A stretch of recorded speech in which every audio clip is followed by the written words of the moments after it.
All right, ladies and gentlemen, welcome to the very first episode of Ink Deals. You like that too much. I love it. My name is Brandon. I'm here with my buddy Max, realtor, and myself as a loan officer by profession. Yeah. Yeah, man. I mean, I've known you for maybe we better not say 20 years almost. It's been a long time, man. I don't think we knew each other in middle school, but then through high school and through parties and through social events and different women we dated and things of that nature, here we are in the same realm, the same industry, tag team in the world trying to take over, right? Yeah, that's a good way to sum it up. Yeah, we both got into the real estate world kind of around the same time, in like mid to late 20s. Yeah. Now we're some old men around 35.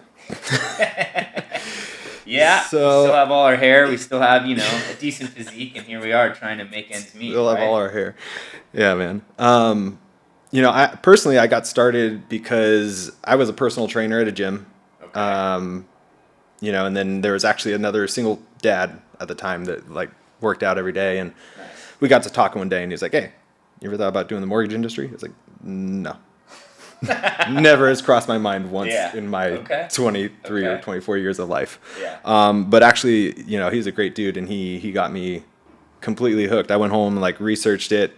He's like, you can make way more money doing this than personal Yeah. training. Although, there's some personal trainers that do pretty well. But Yeah. so the next day I called him. I was like, all right, so what do I need to do? And he pretty much showed me the ropes and like taught me. But I don't think I've ever heard how you got into it. Like all of a sudden, you just started selling a ton of helms. Yeah, I mean, it was kind of an interesting journey for me, man. Initially, I didn't want the 9 to 5 bullshit. I didn't want to be tied down to a desk. I didn't want to be told what to do. I wanted to be my own boss, my own entrepreneur, my own spirit, however you want to phrase it.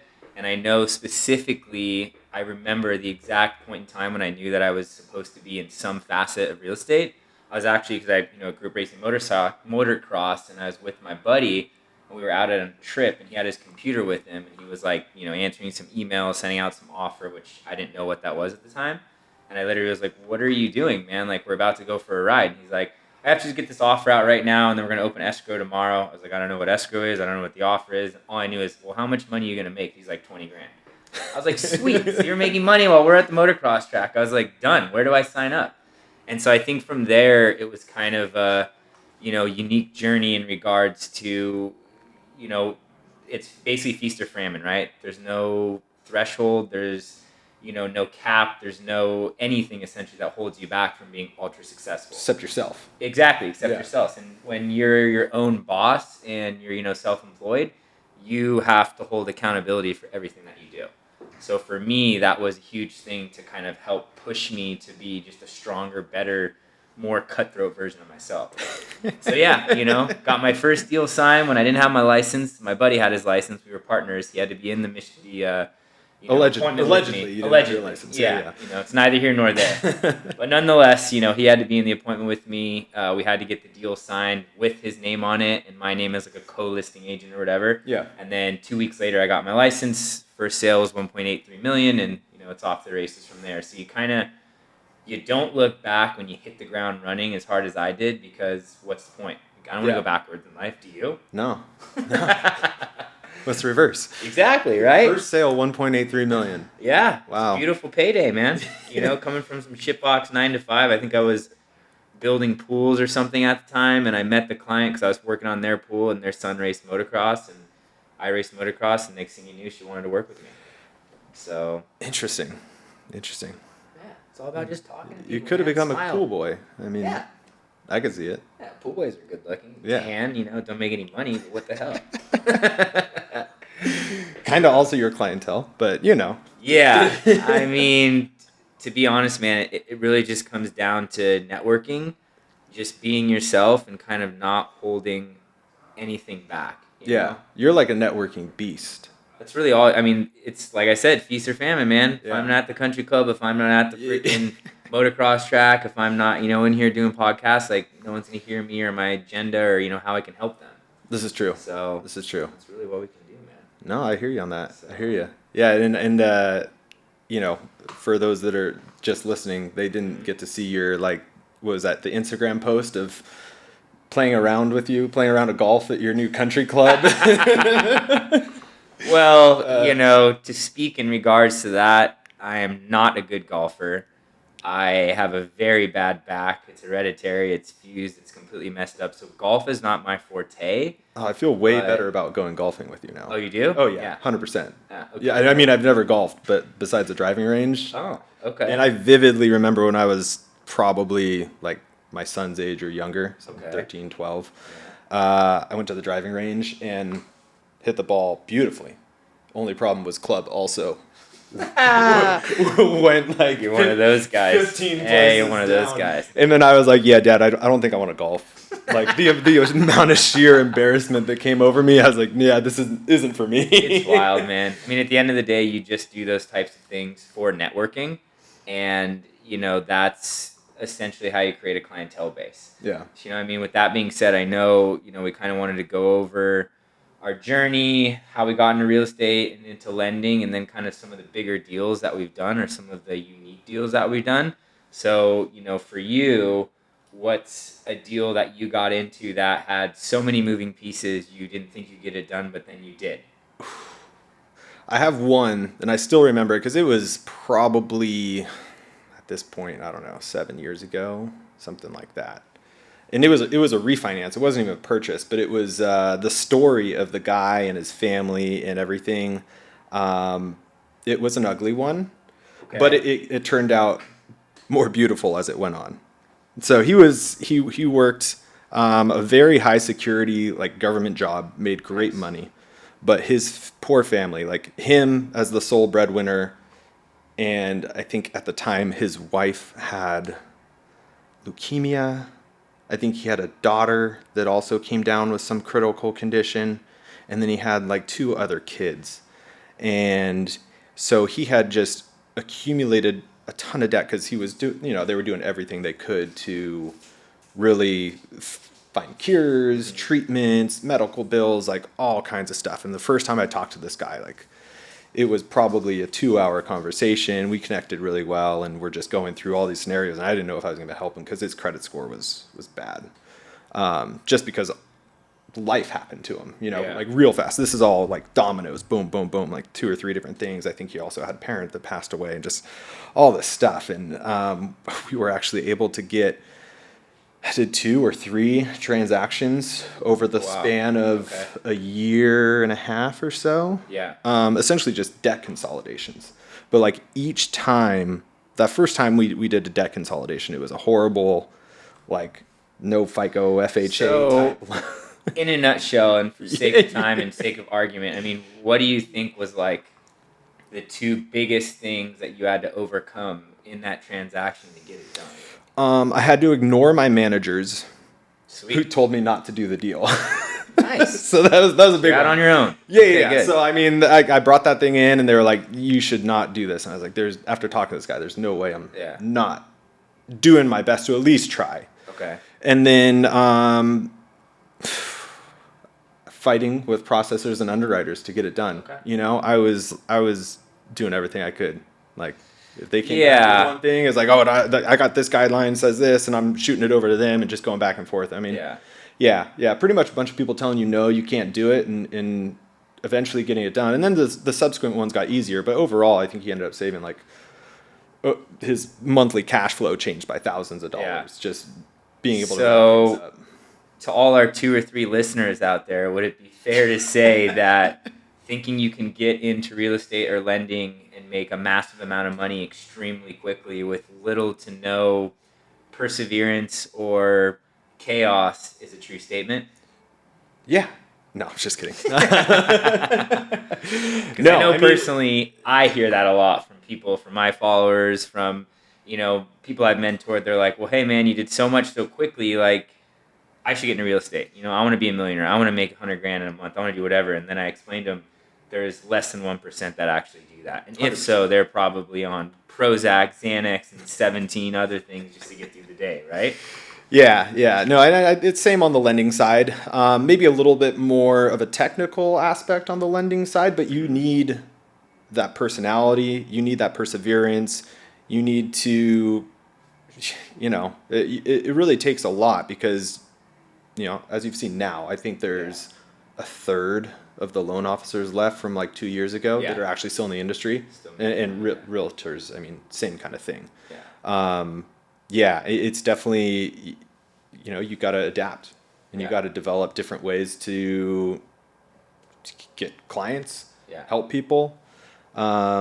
If you're just a one-trick pony, then you might be able to make it for the good times, but then what happens in the other time when you're not just FHA streamlining everyone?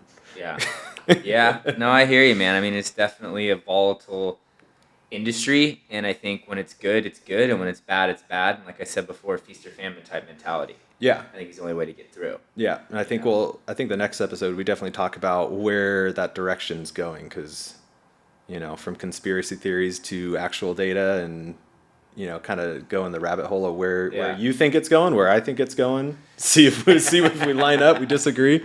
But yeah, maybe we save that for the next episode. I think so, man. Yeah, you want to ask me anything about one of my big deals or how I became a stud or anything like that? I mean, I guess if you're gonna make me, we can talk about, because what I've seen, obviously we've done some deals together, and I've seen you obviously do clientele work before, where at the banks that I was with prior didn't have any access to any programs that would really help you. So you went into starting your first deal at like 1.8, and then you went into like luxury real estate for a while. Like 1.8 in South Orange County, it's a good size home, but you went into even bigger stuff. So kind of, can you tell me about how that transition worked? And then now you're even looking at more, kind of commercial and off market rehab, renovations. So you're adapting in your own way. So, when you start, you have to kind of roll with the punches, and you take the deals that you can get. You take the money that you can get, however you want to phrase it, because you don't have the experience yet and you're just trying to find your rhythm per se. But then once you get to a certain point and you've done a certain amount of business, then you kind of get to pick and choose, and I would essentially say pivot into whatever area or demographic of real estate you want to get into, right? So to answer your question, yes, I came out of the fences swinging, or came out of the gate swinging, but I'm no person to be afraid of doing a $200,000 deal, right? I mean, money talks. I'm not afraid to make money in any way, shape, or form. So I've got clients that buy $200,000 investment properties in retirement communities, and then I've got $25-30 million clients that buy stuff in Hollywood Hills and Los Angeles. So it really just depends on what you're the most comfortable with. Being how I've been in doing so many different types of deals, I'm all kind of like a chameleon, where I'm very multi tasking, and I have the ability to kind of move around in a lot of different ways. So I prefer the bigger deals that have more structure and more kind of chaos to them, is what I would say, than kind of the smaller streamlined deals, because they're effortless in my opinion, and I don't feel like I grow because I'm not out of my comfort zone. I always like being out of my comfort zone. I always like being challenged. I always like being under fire, whatever it is. And so that has helped push me to a higher level. And then to answer your question about, commercial and renovations and fix and flips and stuff like that, a lot of that just starts to come with the clientele, because people are always watching, right? People are out there listening to this. People are out there looking at our Instagram, whatever it might be. They want to see what you're doing, and then they're going to judge you. They're going to judge the hell out of you, right? So if they see I sell a $30 million home one day, and then they see I sell a $200,000 home the next day, it's going to get them thinking, like, what the hell is he doing? Is this guy, a bum, or is this guy a millionaire? Like, what he's doing here. So, and I like that, because it gets them, and when I say them, I mean clientele, referrals, things of that nature, friends, family, whatever. It gets them wanting and thinking about me, and then contacting me. Well, yeah, and then it gives everyone the impression that, like, let's do a deal. I don't care what you're doing. Yeah, let's do it. Paint the walls of my house. Paint the walls of my house. So it's fun. I know, from a commercial standpoint, that's a completely different beast. The elements to it are completely different than a residential deal. Yeah. And I'm sure you could say that also from a lending standpoint. But for me, it's much more streamlined in the sense that, commercial investors and commercial individuals know exactly what they want, and there's no bullshit. It's like my mother's father's brother's sister's aunt doesn't need to see the property because the numbers make sense on the spreadsheet. Let's make the offer. Let's sell the property and move forward. Yeah. So that makes it more, fun for me personally because I have a background in construction, engineering, all that good stuff. So it's kind of second nature. And, as the market changes, like I mentioned before, you have to just pivot. You can't just roll with the same garbage that's falling apart and hope to make it. You've got to transition to something else. So. Well, you've transitioned a few times. Doing something, man. Yeah. Got to keep the lights on, pay the bills, right? Yeah, so it'll be interesting to see what comes next for sure for both of us. But yeah, I mean, I'm working on some different deals myself out of the box.